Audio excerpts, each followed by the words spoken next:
Georges Nesta Diop, vous êtes prêt? Oui Aïcha. Pour la chronique du jour tey fan la ñu fas yéene génn ci wàllu actualité. waaw si actualité politique la ñuy dem. di gëstuwaat lu xewoon assemblée si week-end bi passé maanaam la modification du code électoral. waaw li ci gën a fës moom mooy peut-être ñu noter éligibilité Karim Wade ak Khalifa Sall à travers la modification de l'article L29 bu code électoral. waaw ginnaaw bu ñu donc changé constitution bi il y a quelques semaines de cela donc lu waroon a lu desoon mooy par exemple ñu changé l'article certains articles boo xam ne ñu ngi ci code électoral bi te ñoo taxoon Khalifa Sall ak Karim Wade mënu woon a bokk ci élection yi. en tout cas élection yi passé 2019 ba fi ñu toll nii. mu nekk loo xam ne rek dafa xaw a doy waar parce que je crois que bu ñuy voté loi.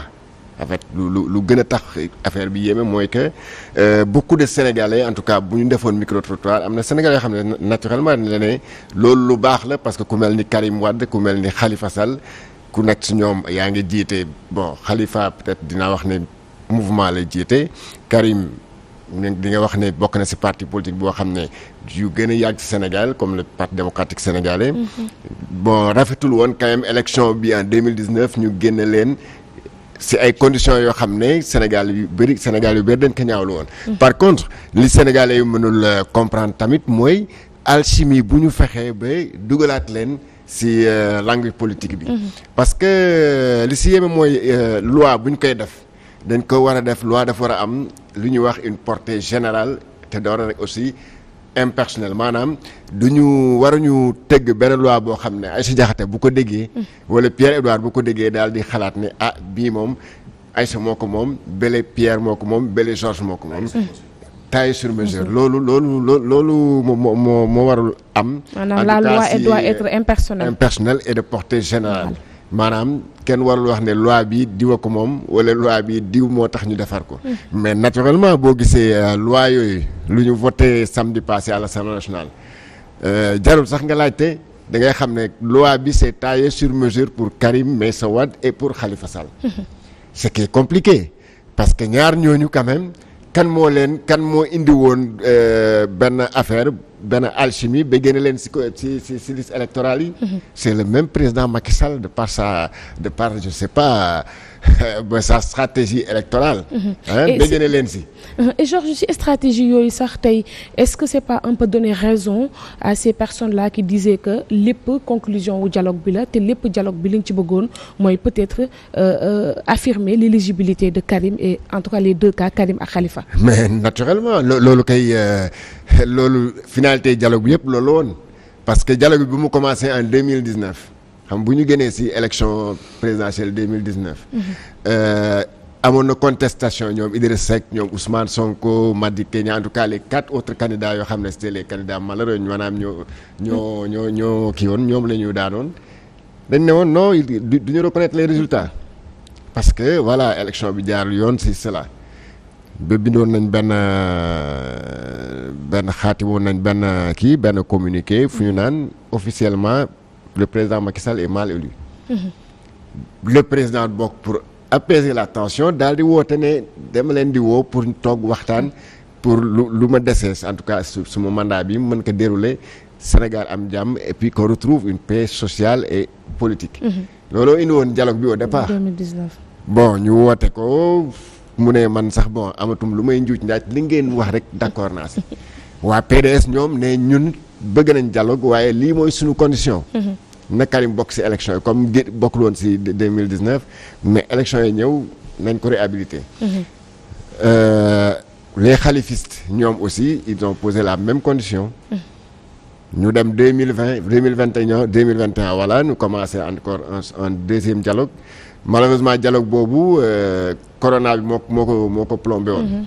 moo taxoon bon d'ailleurs beaucoup de commissions n'ont pas fonctionné donc loolu c'était dialogue bi finalement boo ko xoolee bi nga gisee dernier dialogue bi gars yu bëri ci opposition bi en tout cas ñu bokk Yewwi Askan Wi une majeure partie ne dootuñu dem. parce que lii lañ doon gis dañu gisoon que ne dialogue bi loo ci wax tamit dialogue bi mujjewul fenn deal lay doon parce que c'est pour arranger. Certaines personnes. Et ñooñu aussi ils ont raison.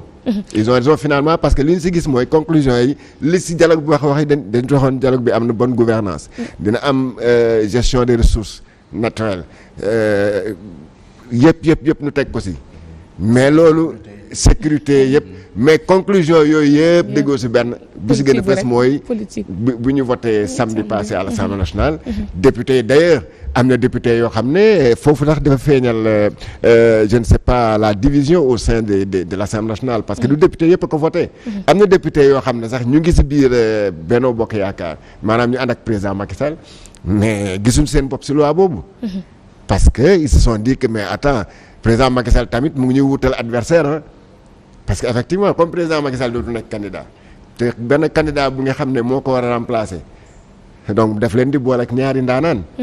te ñooñu aussi ils ont intérêt à gagner les élections. alors waxatuma nag ñoo xam ne ñoo ànd ak Ousmane Sonko ñi nga xam ne pour ñoom cette loi là il était hors de question de la voter. tudd nga ko léegi sax Ousmane Sonko ñëpp nee nañu moom mooy le grand perdant en tout cas de ce dialogue là tey peut-être bu fekkonte ne ay ñoñam wala moom nangu nañu bokk ci dialogue bi est-ce que du woon un peu changer la donne situation bi duñ ko dund.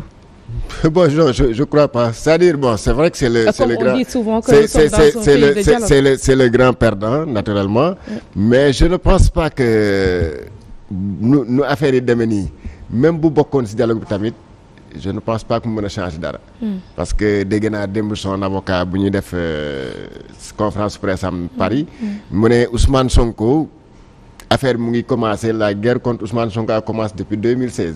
bu ñu ko radié à travers sa radiation ak yeneen dossiers yoo xam ne ñu ngi teg si kawam donc mais en politique il faut rien écarter man peut-être que bu bokkoon si dialogue bi situation waroon na peut-être mën nañ ko changer ba alléger certaines choses mais pour mu doon bokk si élection yi dans le contexte bu mu nekkoon en 2000 depuis mars 2021 yaakaar woon dialogue waroon na ko mën a kii. parce que lii lu tax ñoom Khalifa ak Karim bokkaat c'était juste benn affaire boo xam ne état bi ba en fait c'est le pouvoir moo ko defoon pour éliminer leen des élections.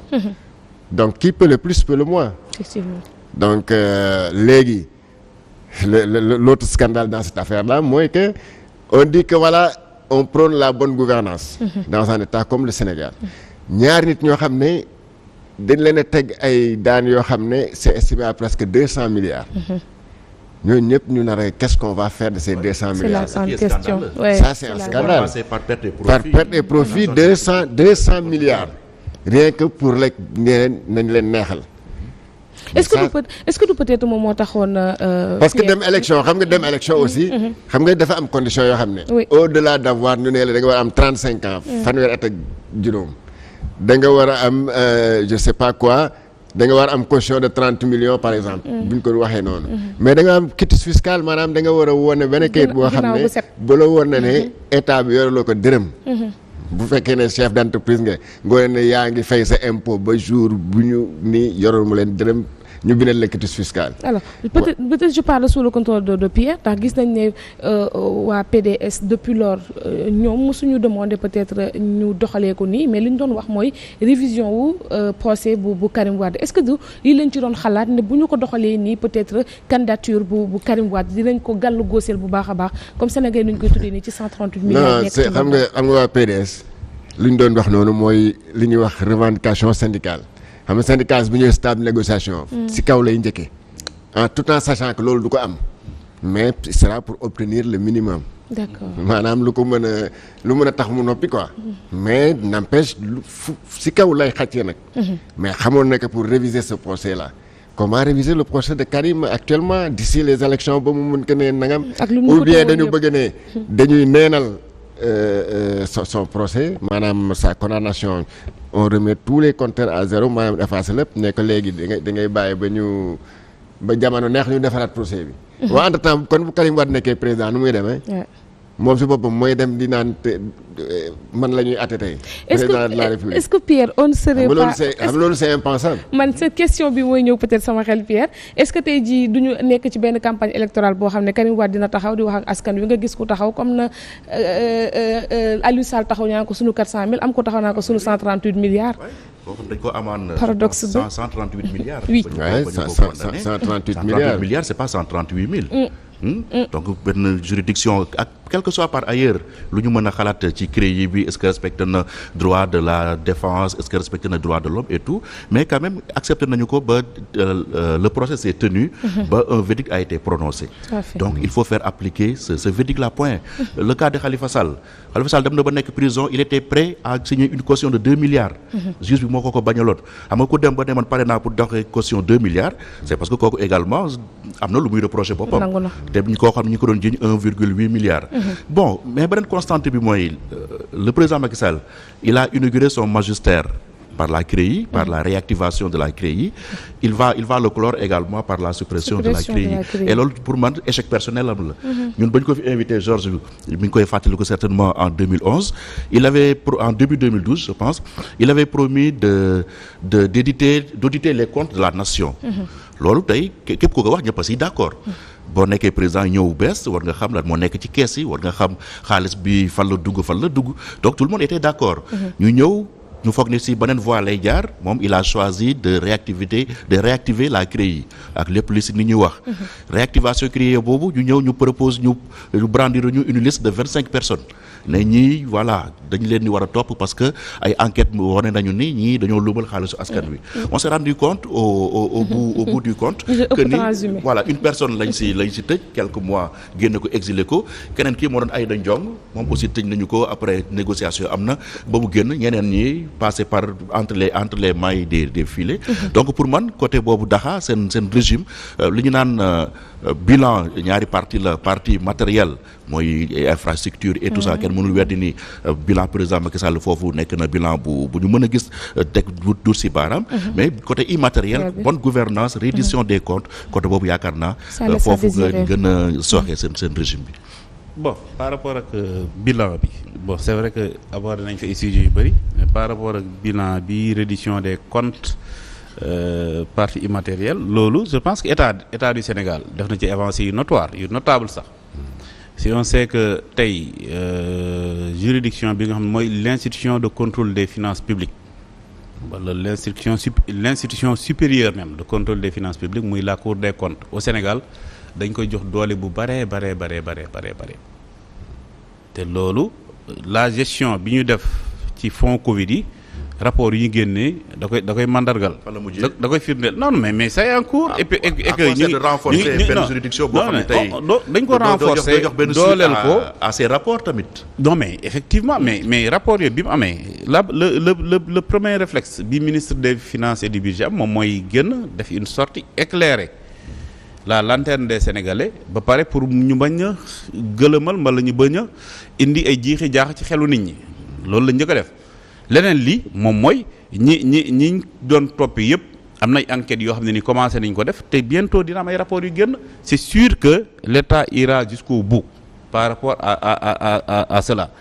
Reddition des comptes transparence budgétaire ak yooyu noonu yëpp vraiment c'est érigé en dogme dans la législation sénégalaise et que ñu ngi koy appliquer nu mu gën a rafetee soo xoolee la Cour des comptes tout récemment ku gis liggéey bi ñuy def tout récemment sax soo xoolee am na benn livre bu ñu génnee benn recueil de textes yoo xam ne nii moom mooy tous les textes relatifs aux finances publiques muy recueil bu am solo gis doole yi ñu leen jox moyens yi ñu leen jox et puis indépendance surtout bi ñu am loolu bon il faut dire que c'est des directives de l'UEMOA mais qui pouvaient ne pas être appliquées convenablement ou conformément aux directives mais tey wax dëgg yàlla Sénégal indépendance boobu noonu Cour des comptes am moom moo tax vraiment parler de reddition des comptes nekkatul c'est devenu à la limite routine la quoi au Sénégal.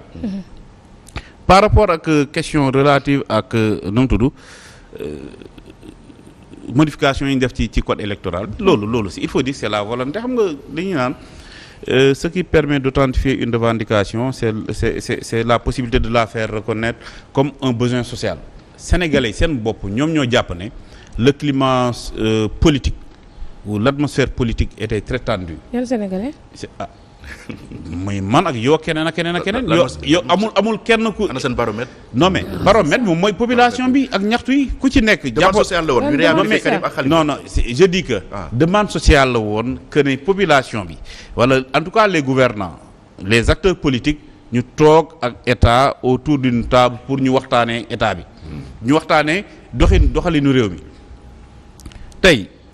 wax na ko vous avez bel et bien raison de dire que le grand absent lors de ce dialogue là il est le grand perdant parce que tamit gis nga combat soo koy def même en guerre tantôt dafay baax ngeen toog tantôt da ngay attaquer mais tantôt da ngay observer des moments de répit et de stratégie nga changer de tactique mais combat mënul tënku ci gatsa combat mënul tënku ci mortal combat politique mënul tënku ci wax ju ñaaw stratégie politique et cetera insurrection il faut dire que li am bon su fekkee ñoom bokkoon nañ ci dialogue bi c'est sûr que il aurait obtenu gain de cause mais mënoo obtenir gain de cause dans un état de Sénégal réew moo xam ne nii nee nañu réewu teraanga la réewu masla la réewu laamiso la nga ne yow ci garsa ngay régler problème ñi nga xam ne nii nag dem nañ régler seen problème autour d'un dialogue autour de la table te ils ont obtenu gain de cause nee nañ nu mu tudd raayante moo gën gàjjante te vraiment le passé l'a appris feu Pastef l'a appris à ses dépens. D'accord alors Georges pour un peu peut-être revenir sur révision wu code de procédure pénale bi sànq ki nga xam ne moo di Pierre mu ngi koy élaborer muy peut-être comment expliquer éliminer CREI yi pour nu indi parquet financier ci loo xamante ne nii gis nañ fi am na ay corps de contrôle yu bëri yoo xam ne nii am na fi mais on se rend compte que amatul benn njëriñ te tey la wala gën a ay ñuy gis ne dañu public yi dañ koy salfaañee loolu naka lañ koy mën a jàngatee. waaw xam nga monsieur Da muy doon expliquer léegi naan bon état bi bu mu ñëwee en tout cas le pouvoir en place bu mu ñëwee teg na fi ay corps de contrôle yu bëri. mais est-ce que corps de contrôle yooyu ñu ngi def effectivement seen liggéey ba ñu mën si duut baaraam ne voilà le résultat qu'ils ont fait en termes de bonne gouvernance c'est ça le problème c'est-à-dire c'est bien beau ngay créer ay corps de contrôle mais bon voilà on ne voit pas le résultat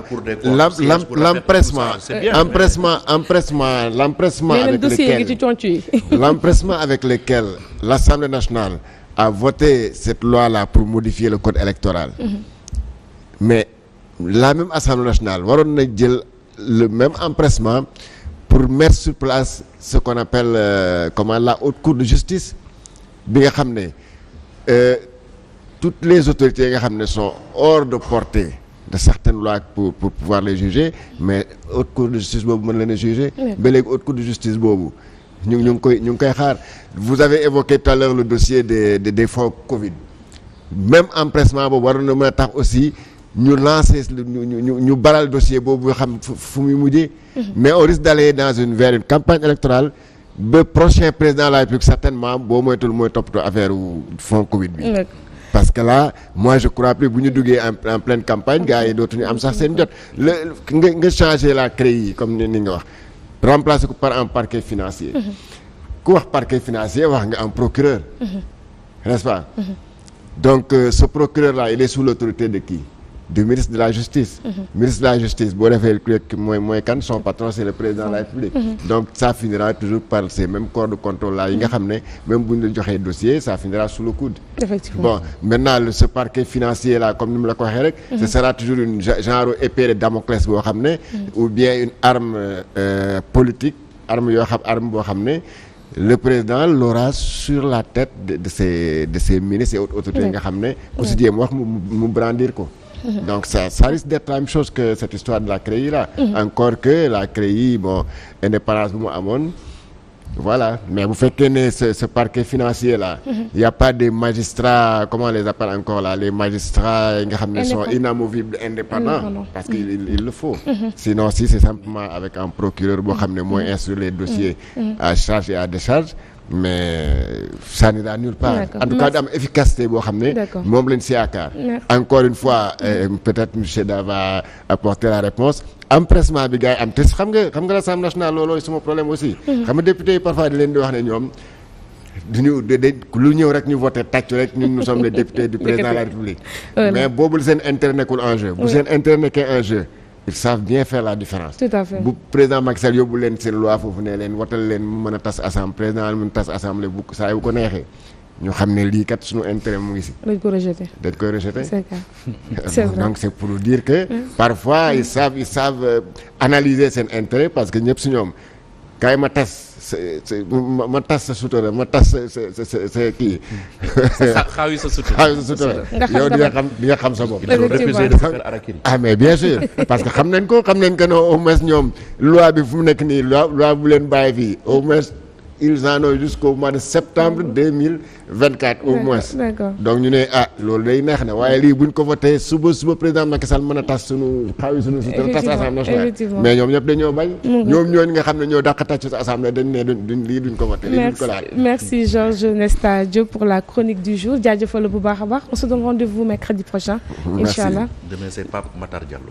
On remercie également Pape Matar Diallo moom nag tooñ nga ma quoi parce que kooku sama noonu la man moom dañuy raag rek mais bon je respecte Pierre ba dama lay remercier waale ci loolu mu ngoog alors jaajëfal leen bu baax a baax yéen ñi nga xam ne yéen doon teewlu depuis 6 heures ñu ngi woon ak yéen di leen gunge ngir ngeen am réveil bu mucc ayib on pense que également on était à la hauteur yéenal leen ci xibaar yu mucc ayib waaye tamit ci jàngat ak ay chroniques ak ay rubriques yoo xamante ni fasantikoo na waaye ñu tasaare ko file ci plateau bi ngir ngeen mën ci jot ci